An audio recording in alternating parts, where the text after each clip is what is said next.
Comme beaucoup de gens du Nord, nous avions évacué les centres pour des régions que l'on aurait cru moins exposées. C'est ainsi que dès 1939, avec mon frère qui devait lui aussi connaître la glorieuse épopée des forces françaises libres, je devins habitant d'un petit village de la côte, Fort-Mahon, plage située à 60 km au sud de Boulogne. Là devait nous surprendre l'invasion, de là devaient partir nos premiers pas vers la revanche. Déjà avant l'invasion, héritage de Ch'timi, nous haïssions les Boches. Dès leur arrivée, mon frère qui avait à ce moment un peu plus de 17 ans, et moi un peu plus de 15, nous organisions notre résistance dans la mesure de nos faibles moyens. L'appel du 18 juin du général de Gaulle et l'exploit de Mourzouk nous avaient fait frémir. Nous voulions, dès que ce serait possible, rejoindre les forces françaises libres. Nous ne voulions pas accepter d'être des vaincus. Très rapidement pour nous, passionnés du canoë et de la mer, devait germer l'idée de partir tout droit au plus court, à travers la Manche, pour gagner l'Angleterre. À notre tour de garder au combat la place de notre père en 1914, de notre grand-père en 1870, le droit d'être des Français, debout. Et en fiers enfants de Gaillan, notre géant national de Douai, nous commençâmes notre entraînement, cherchant toutes les possibilités, calculant tous les détails, nous endurcissant dans notre volonté de départ, écartant toutes les objections de notre famille, attendant avec impatience le moment propice. Après une mauvaise saison, je parle de l'été 1941, notre dernière occasion de départ devait se présenter. À la mi-septembre, nous étions fin prêts. Nous avions une bonne équipe. 2 autres amis parisiens, se trouvant à Fort-Mahon dans les mêmes conditions que nous, avaient fait leur entraînement avec nous deux. Puis un jour tombe du ciel un bon garçon, qui, venu seul de Saint-Denis, avait, lui aussi, pensé, à la route de la Manche. Le hasard nous fit rencontrer. Nous décidâmes de partir ensemble, Christian et Guy Richard, parisiens du Vésinet, Lefebvre, de Saint-Denis, Pierre et Jean Lavoie, de Douai. L'amiral, mon frère aîné, avait alors 19 ans, le plus jeune en avait 15 et demi, j'en avais pour ma part 17. Les moyens, nous avions 2 canoës canadiens en bois, dont un avait été réparé par nos soins. Nous avions des vivres, 15 boîtes de biscuits de soldats, 100 morceaux de sucre, 10 kilos de pain, un fusil, et 45 cartouches, en cas de mauvaise rencontre. Nous avions prévu le cas où l'un des canoës se retournerait et avions des ceintures de sauvetage. Nous envisagions de pouvoir en renflouer un éventuellement. Nous avions une voile par canoë et des pagaies de secours.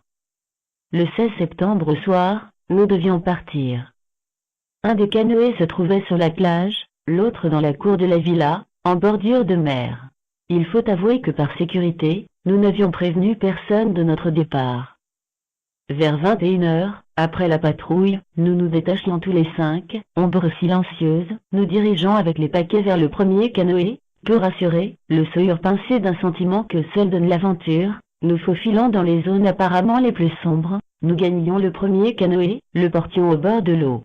Puis nous revenions rechercher le second, et l'emportions à son tour après avoir traversé, le sourire haletant, le glacis, guettant inquiet, le poste allemand qui est tout au plus à 150 mètres. Nous sommes enfin à l'eau. Nous nous répartissons comme prévu dans les embarcations. Enfin en route, la mer est phosphorescente et les coups de pagaie déclenchent des gerbes d'étincelles.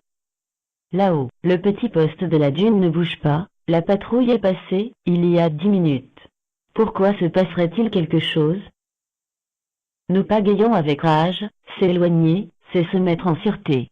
Non, car les dunes faisaient écran contre le vent d'est, et maintenant la mer se creuse, l'eau embarque, il faut manier la casserole en guise d'écope. Là-bas derrière, on distingue la masse sombre des maisons où nous devrions être bien au chaud, au lieu d'être aspergés par les vagues qui déferlent sans cesse sur nous. Nous distinguons dans la nuit d'encre la ligne des dunes, le blocos d'artillerie. Nous sommes enfin partis. Les premières difficultés sont vaincues. Nous hissons la voile. En avant, les 2 canoës se suivent. Bouchons ballottés par la mer. Bouchons qui savent ce qu'ils veulent. La direction est prise, le cap sur les étoiles. Certes, nous sommes assez confortablement installés, mais nous avons calculé 10 heures de navigation et ce sera tout. Mais ce bruit, ces lumières, qu'est-ce? Nous baissons la voile, ils se rapprochent. Nous n'avions pas prévu les vedettes. Elles se rapprochent encore, un faisceau lumineux se promène. Par chance, nous sommes dans le creux de la vague, il passe au-dessus. Les vedettes Boches s'éloignent, ouf. La lueur diminue, s'estompe, s'éteint. Nous n'avons plus froid, nous étouffons. La voile est remontée, c'est fini. Nous nous dirigeons toujours sur notre étoile. De tous côtés, à part les vagues crêtées d'écume, le noir absolu. Mais ces lueurs là-bas, ces projecteurs, un bombardement. Ce ne peut être que Boulogne. Mais alors, nous longerions simplement la côte. Immédiatement, nous sortons la boussole, la torche, et vérifions la direction. Nous avons fait une erreur, pas possible. Cependant, tout à l'heure, l'étoile donnait bien le cap. Oui, seulement, si l'étoile polaire est immobile, le chariot de la petite ours tourne, c'est ce qui nous a mis dedans. Vérifiant le cap à la boussole, périodiquement, nous reprenons notre cauchemar. La mer est toujours agitée, adossée au mât, tout à l'avant du canoë, une étrange torpeur m'envahit et je sommeille, éclaboussé par les lames. Enfin la mer se calme, l'on se sent moulu, si je puis dire. La nuit blanchit, l'aube vient. Nous regardons autour de nous, toujours la mer.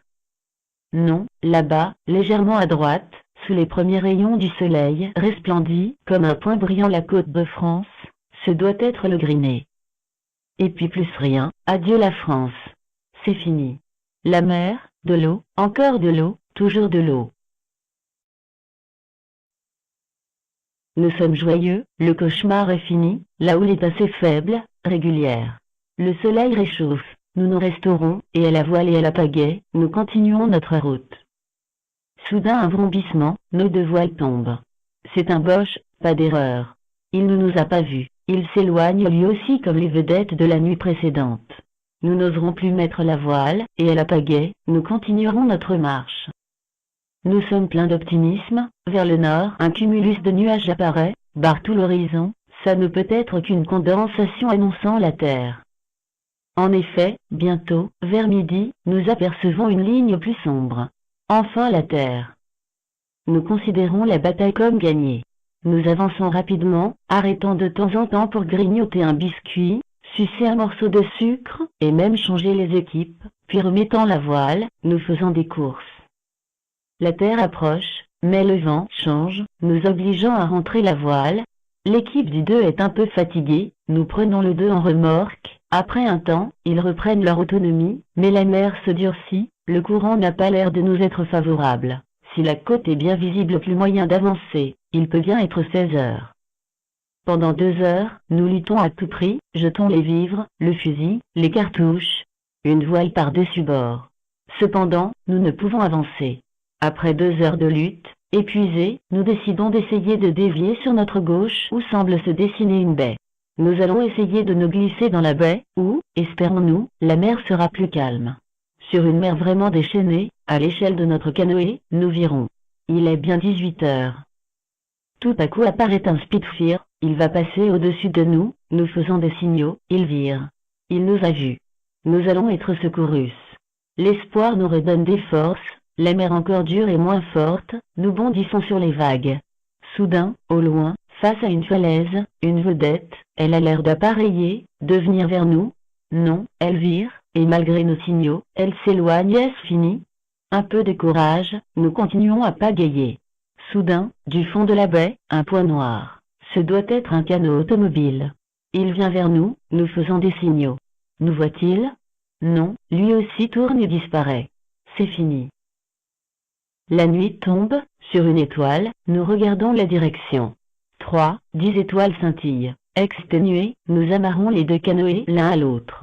Nous nous allongeons dans le fond, et sombrons dans le néant au bruit du clapotis des flots. Soudain un cri. Des projecteurs? En effet, 3 projecteurs dressent dans le ciel leurs faisceaux lumineux. S'il y a des projecteurs, il y a terre. En un tour de main, les canoës sont désamarrés, et nous sommes à nouveau à pagayer avec ardeur dans la direction de l'espoir. Hélas, bientôt un à un, les projecteurs s'éteignent. Encore quelque temps, nous nous dirigeons sur une étoile et comme les autres, elle nous trahit et raccrochant les esquifs, nous nous replongeons dans le néant. Quel est ce bruit étrange qu'on entend?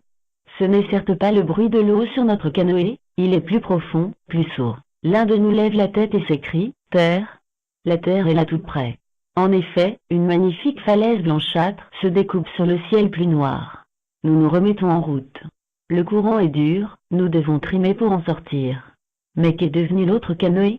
moins maniable que le nôtre, il part à la dérive. Nous partons à son secours, le prenons en remorque. Nous voilà sortis, la côte est là tout près. Doucement, nous évoluons entre les rochers, nous voilà. Terre. Nous ne sautons pas, poussant des cris de joie. Rien. Totalement épuisés, nous traînons les canoës contre la falaise, puis, chacun dans son coin de rocher, nous nous couchons, et nous endormons. Quand nous nous réveillons, la mer est là toute proche. De la falaise qui est très haute, descend un filet d'eau. Enfin, nous nous désaltérons. Nos tenues sont bien piteuses. Au loin, un petit casino sur pilotis, une ville. Nous n'en croyons pas nos yeux. Allons-nous faire une entrée triomphale en canoë dans le pays? Pour ma part, je jure bien de ne jamais de ma vie remettre les pieds sur l'eau. Nous décidons que tandis que l'un des canoës suivra la côte, les autres, à pied, gagneront le village ou la ville. Arborant fièrement notre drapeau en haut du mât, le petit Canadien part en longeant la côte, à la grande stupeur des Anglais. En marchant le long de la côte, nous rencontrons bientôt des ouvriers, qui après avoir regardé et vu notre drapeau comprennent, nous serrent vivement la main à grand renfort de discours auxquels nous ne comprenons rien. Ils nous emmènent par une échelle en haut de la falaise, nous offrent à boire et à manger, appellent un agent de service qui téléphone à la police station. Bientôt arrive un quart, et nous voilà partis, nous récupérons l'autre canoë et nous arrivons à la police station, où nous prenons douche et réconfort. Nous commençons à être interrogés sur toutes les faces. Nous sommes conduits dans les bureaux de l'intelligence service. À Londres. Là, tout fiers, nous signalons les emplacements de tous les ouvrages de la défense allemande que nous connaissons. C'est ainsi que nous constatons avec plaisir que nos nouvelles vieilles de 30 heures, nos nouvelles de gosses, intéressent prodigieusement tous ces messieurs. D'entrée, nous pouvons dire que nous avons servi. Puis nous sommes présentés au général de Gaulle. Celui à qui tous les Français devaient tous leurs espoirs nous reçoit dans son bureau de Carlton Garden. Il nous parle de la France, des Français libres, nous interroge sur notre voyage. Nous étions bien payés de nos peines. Puis, le lendemain, on nous annonce que nous allions voir un important personnage britannique. Quelle ne fut pas notre surprise d'être reçus par le Premier ministre britannique comme des ambassadeurs de la jeune France, celle qui n'avait pas été vaincue. Voilà le visage de la vraie France, dit M. Churchill. Lui aussi, en un français pénible mais correct, nous interroge sur la France. Puis ce fut M. Churchill, l'on nous fit même visiter la salle du Conseil des ministres. C'était le 22 septembre 1941, au 10 Downing Street, à Londres. Mon frère s'engagea dans la marine française libre. Les 4 que nous étions, entrons à l'école des cadets. Là était le visage de la vraie France comme avait dit M. Churchill. Cadet de la France libre, qu'êtes-vous devenu? Sur tous les champs de bataille, vous vous êtes battu, comme mon très cher camarade, le sous-lieutenant Lefebvre, de Saint-Denis, qui mourait le 17 janvier 1945, à l'âge de 20 ans, dans les plaines d'Alsace, près de Bernay, pour ne pas vouloir exposer ces hommes qui voulaient le relever alors qu'il avait été blessé gravement au cours du bombardement. Les petits cadets que le général aimait bien et qui, leur venue, se montrèrent partout des héros.